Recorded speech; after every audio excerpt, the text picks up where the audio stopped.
something very, you know, beautiful and delicious at the same time. I wanted to have a date night tonight with my boo. So this is what I came up with. I just have an 8-ounce filet that I seared. I have a red wine sauce to go with it. I have your basic risotto, some French style cut green beans for the top of that. Our risotto's down there. I don't know if you can see it, peeky peek, but you know, I have it in there somewhere. But yeah, so let me show you how I make this dish. Very simple and easy, elegant. I love it. I know he's gonna be excited to walk through the door to see this, because who can resist steak? So let's get to it. Okay guys, so we have our fillets here. I have patted them dry. These are 8-ounce fillets. For this typical dish, I'm using fillets, more a little elegant. It's date night, so I want everything to be perfect. You can use any steak that's on sale at your grocery store, is perfect.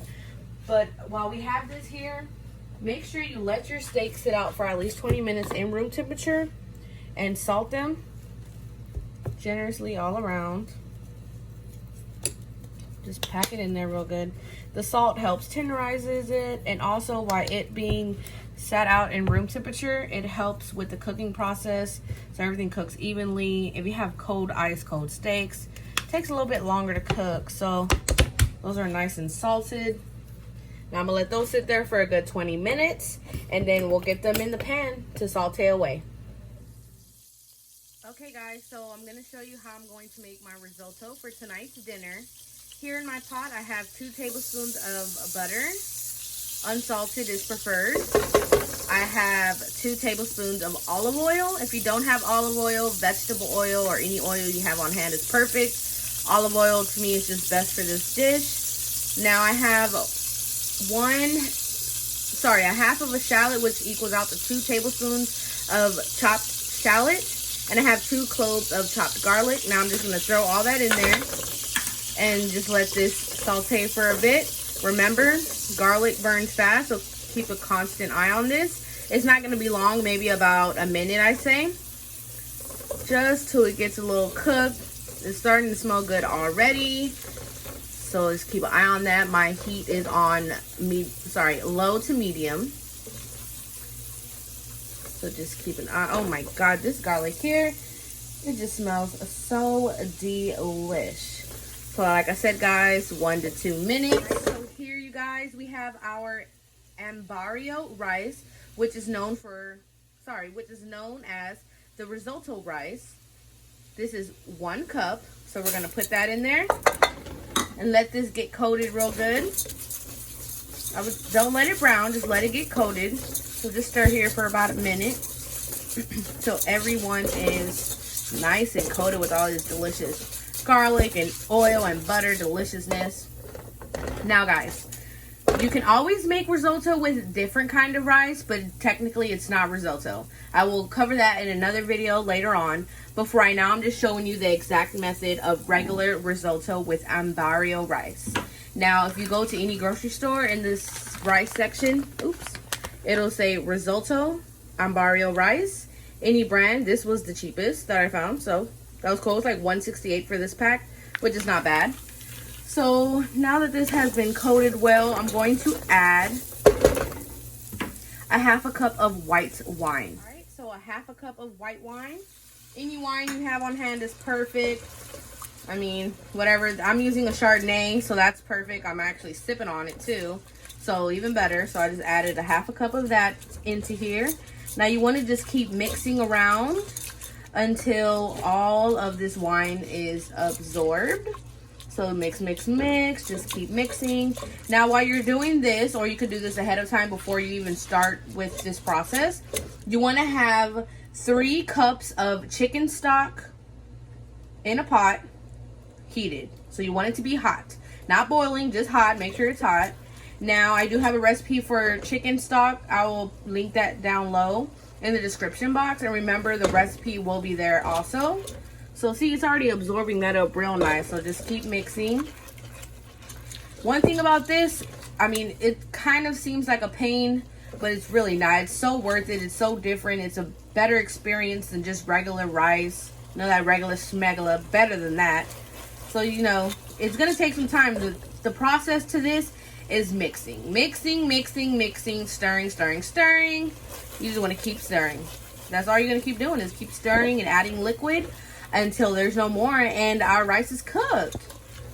So like I said, stir, stir, stir, and until this is absorbed, we'll be adding 1 cup of chicken stock until each cup is absorbed. And until your rice is, you know, it's going to take about 2 to 3 cups. So that's why I have 3 heated. But I'm going to use a ladle at a time. So that's going to be a longer process. But if you want to measure out a cup of hot chicken stock, go right ahead. I'm not burning myself. So 1 ladle at a time for me is perfect. I want this to come out nice. It's date night. So, you know, I want it to be nice for my man. It's going to be a good, nice, delicious meal. He's going to get off of work and be excited. He's going to be like, ooh, they done cooked that delicious meal for me. Oh, yeah. So, yes. As you can see, it's already absorbed. Now I'm going to add some of my chicken stock. Okay, so I'm going to add my ladle here. I'll go ahead and add about 2 ladles. Don't know exactly, I don't even know how many ounces this ladle is. I'm going to say that's like a good 2-ounce ladle. I wish it had it on there, but it doesn't. So, just keep stirring this until it is absorbed. As you see, it absorbs fast. This rice is almost similar to a medium grain rice. Like I said, I have a shortcut to this, and I think you'll love it.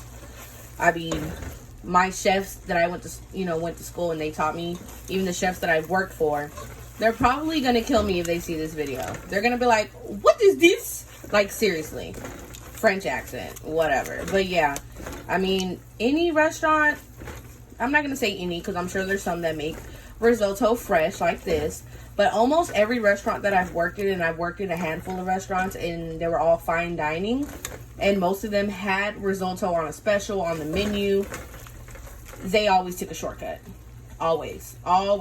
Whether it was boiling this rice first and then putting it together, or using regular rice. So, I mean, like I said, that's on another video. We'll get into that. And another thing with this is just going to be a simple white wine Parmesan cheese risotto. You actually add Parmesan cheese to almost every risotto, and a little white wine too. So this is just going to be a basic risotto. You can add anything to this.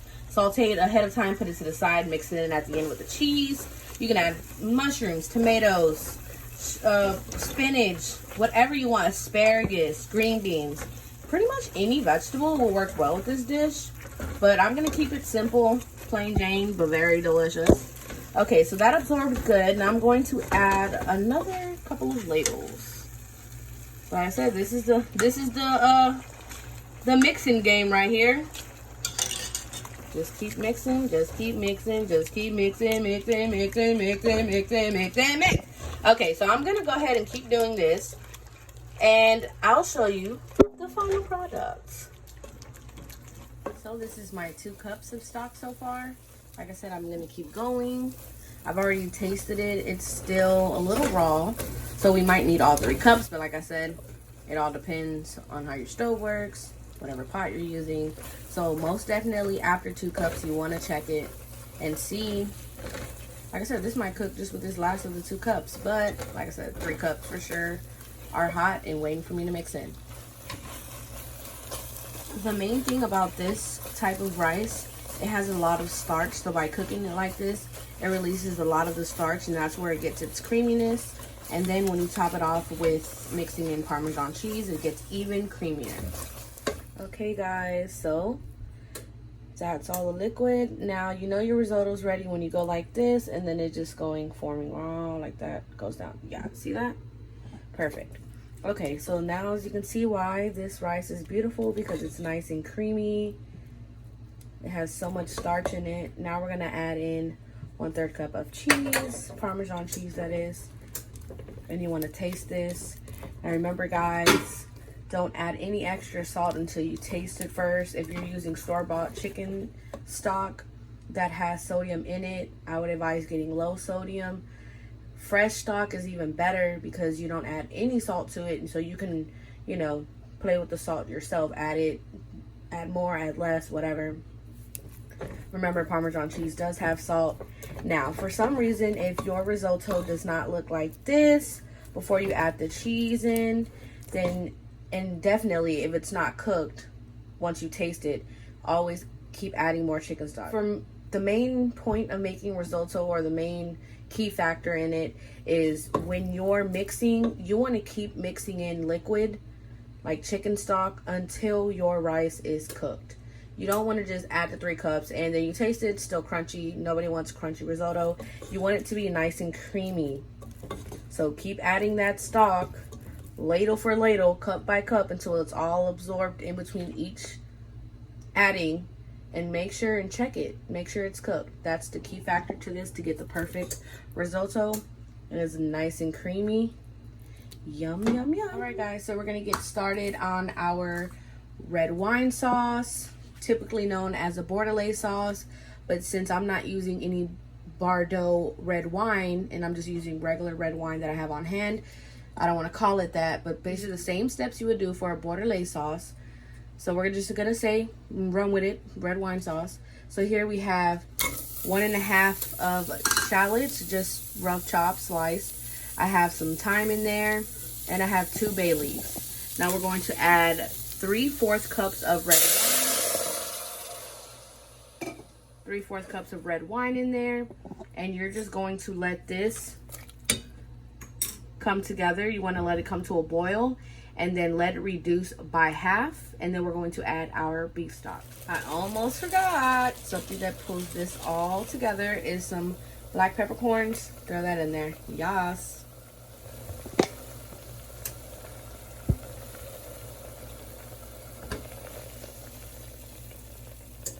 Okay, we're almost there. We're gonna let it keep reducing away. Those shallots are gonna give this red wine amazing flavor, along with the thyme. And once we add our chicken, once we add our beef stock in there, it's gonna be just, oh, you're gonna actually want to eat this with a spoon instead of dipping your steak in it. I'm telling you. Okay, guys, we're looking good here. So we're gonna go ahead and add in our 2 cups of beef stock. I will have my beef stock recipe in the description box. Also, you can use the bone broth or bone stock that you find in any grocery store. It works perfect.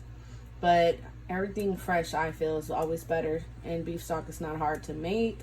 So definitely look at that recipe, make it, and I promise you won't be upset with this sauce. Now we're just gonna let this come back to a boil. Bring it down on the heat a little bit. Maybe go to, like, right now I'm on medium high, go to more of a low medium setting, and we're just gonna let this reduce until it thickens. Now keep an eye on it. Whenever you see like any fat that comes to the top, any kind of foam or anything like that, you want to get your ladle and skim that off the top and discard it. Throw it in the trash, the sink. We don't need it. Like I said, we're gonna let this work its magic. Okay, guys, so you know your sauce is ready when it does this. You just dip it in there like that. That's called nappe. Basically what it means is to coat. So if it coats the back of your spoon, it's the perfect consistency for your sauce. So we're just gonna strain the sauce, and you want to just go ahead and season it to your liking. Okay, so you just want to use a fine mesh sieve like this and just separate these ingredients from your sauce. Make sure you strain it good. Now a quicker way to do this is just do the reduction like we did and before we added our beef stock, and then you would just take that reduction little by little and add it with demi-glace. I will show you a later video of how to make demi-glace, but this is just another way to make this sauce. So now let's taste and see what we need to add into our sauce. Okay, so we're gonna season our steaks. I'm gonna use some Texas Prime coarse seasoning. McCormick, whatever you have on hand, any steak seasoning is perfect. You can just salt, pepper, garlic, and onion powder this. But this is a pretty combination of pepper flakes and dried herbs and salt and all kinds of deliciousness. So I'm going to use that on my steaks here. I'm going to just pat that in there real good. Do the same for each side. Oh, yeah. It's going to be so delish. It already smells good, and I'm not even cooking anything yet. Okay. Just pack it. You can do this on like a tray or a parchment paper like I normally do to avoid all this mess, but it's all good. It ain't gonna be delicious until it's all messy, right? Or kitchen, that is. Okay. Just keep seasoning real well and press it into the skin like that. Press it into your meat perfectly. Perfect. Now let's get to searing. Okay, in my skillet here, I have some olive oil and I have 1 tablespoon of butter so far in here. I'm gonna add some thyme and some crushed garlic for our steak. Now that that's melting down, we have our thyme and our garlic in there. Once the butter has melted completely and our skillet is nice and hot, I'm going to add our steak in here to sear on each side. You can use a cast iron, you can broil this, you can do whatever. I'm gonna use my regular skillet that I have here. It works perfect for me. So whatever is easy for you, just do however you feel more comfortable. So then you just gonna put that like that. We're gonna sear this for about 7 to 8 minutes on each side to get a perfect medium rare. I'm also gonna sear the sides as well, like right here. Every round, every side, every place of this meat is getting seared with a nice good crust. Add our butter to the top like this and get that melted and bathe our butter in this food. Like on previous steak videos, you just want to grab this and baste your steak. Get all that beautiful thyme and garlic and butterness all over that. This is going to be delicious. Okay, our steak is ready. Now I'm gonna let this sit for a good 5 to 10 minutes before I slice it up. We want this to be as juicy as possible. Remember, you want your steak to rest for the minimum of at least 5 minutes before cutting, because if you don't, all those juices will just run right out the steak and nobody wants that. So it's gonna rest for a bit and then I'll show you how I'm gonna plate my food for my dinner tonight. So I have cleaned my green beans here. Now I'm gonna go ahead and get started on showing you how I'm going to do these kind of green beans. I'm going to do a French cut green beans and I'm just gonna saute them. So let me show you how I'm gonna cut these. Now again, for this recipe, you can keep them whole or you can just cut them up into pieces. But the way I wanna plate my plate, I want them to be French cut, and I think it's just a little different and it looks way nicer on the plate. So let me show you. So what you're gonna do is get your green bean, and you want to, if it's easier, you can cut it in half like this. And basically, you just want to split these like that. And then you're just gonna cut them like this, basically, in angle pieces. You don't want them to be too small, so you can leave them like this and just cut that in half. However size you want is fine, but these are French cut. If you ever looked in the can, oh, this one's a little weird. If you ever looked in the can aisle for the green beans, if you ever see French cut or French style, this is it right here. Real simple. You can do them more skinnier, whatever, but for me, this is perfect. Another way you can do it is by just splitting it like this exactly, keeping it whole, and just make your little cuts like that. Again, and boom. So that's how I'm going to keep them. You can even go another step of making them skinnier like that. That's really how they look in the can. Just like that. But I'm gonna probably, I'm trying to think. Because I have some cut like this. What do you guys think? I think I might just do them like this. I like this way better. Actually, I don't know. I think I'm gonna do it this way. Anyway. Okay, so basically French cut. You guys can keep it whole. Either way it goes, this is how I'm gonna do it. Now with these, you don't have to blanch them because they're cut pretty thin. So you don't have to blanch them. So like I said, we're just sauteing these and then that's it. So let's get to cutting. All right, let me cut these and I'll show you the end product. While my steak is resting, I'm gonna go ahead and start sauteing my green beans. I just have some butter and diced onions in here. We're just gonna saute these until they are al dente and cooked to your liking. And we're gonna season these up. You can season these however you want, but I'm gonna season them with my Misa's Corner It's Lit lemon pepper. So just gonna season like that. And perfect. You can add some garlic to this, however you want, some bacon. I'm just gonna keep this simple since we already have so many bold flavors going on with this dish. So just a little bit of that lemon pepper and it's lit, y'all. It's lit. So just keep sauteing this until we're cooked al dente. Now, the last step for this sauce, after you checked your seasoning, I added a little salt to mine. You don't really need to add any more black pepper because you have the black peppercorns in the reduction. Now I added, this is just a little bit of drop of butter, literally like a half a tablespoon, not even. And with this process is called monter au beurre. And why you do that is you add butter, because that's what it means, at the last minute to your sauce, and just keep mixing in until the butter is gone and melted in the sauce. And what this does is, as you can see, it already has a little shine to it. This gives it that gloss to the sauce, makes it real shiny and pretty. So yeah, monter au beurre now, yas. That's French, by the way. They used to always say that in class. I used to be like, oh Lord. But here we go. Now let's get to plating. Let me show you how I'm gonna plate this wonderful meal. Perfect. Okay, so the first thing I'm gonna do is take a little ring like this. You don't have to do this process, you can just plop it on there, but I wanna do the ring. And I'm just gonna put my risotto in this ring and pack it down real good so that it holds its shape. So you wanna just get a spoon. You could do this with your finger, but spoon is just a more better option. So just pat it down. Make sure this is in the center, by the way. It's kind of smooth. You want this to be a smooth pat. I think it needs a little bit more on this side.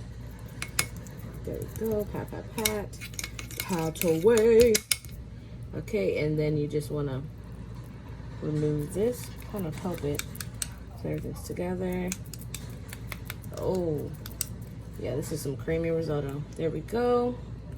Perfect like that. Now we're going to put our steak up. Here's our steak. Here's our steak right here that has been resting. I'm gonna just slice it up now. You want to take your knife or any knife you feel comfortable with and slicing. And I'm just going to go, let's see, you always want to go against the grain. So this is against it. So I'm going to slice it in this direction like this. And just little slices like that. Perfect. Oh, look how perfect that is, guys. Oh, man. Perfect. Perfect.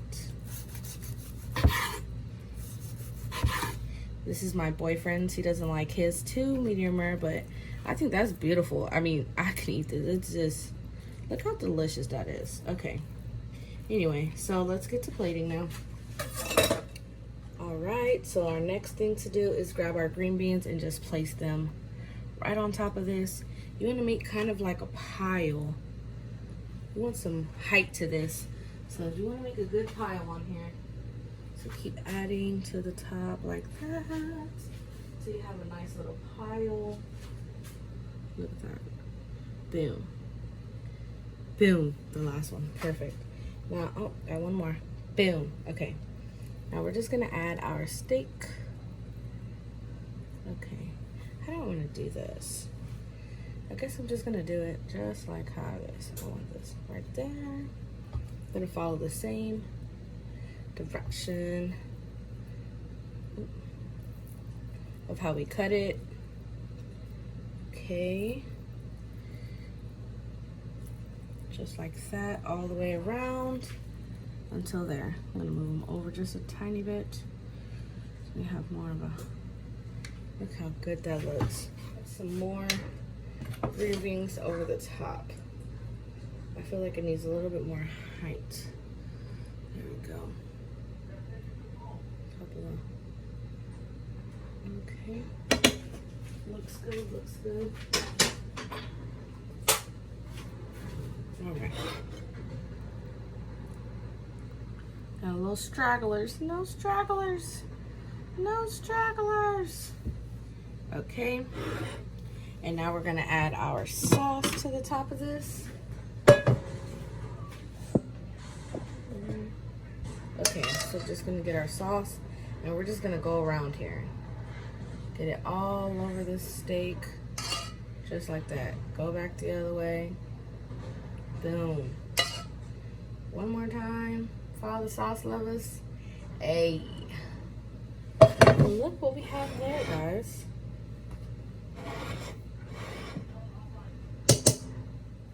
There we have it, guys. This is our date night steak, green beans, and risotto. Looks magically delicious. I got our sauce going on. Our steak perfect. Oh, this is gonna be so good, guys. Thank you guys for watching. Make sure you like, comment, and subscribe. Comment definitely. Let me know what you think of this dish today. If you want to see any more dishes like this, some more date night ideas, you know, I love it. Thanks for watching again. Make sure you ring the notification bell to get notifications on when I drop new videos. Until next time, bye guys.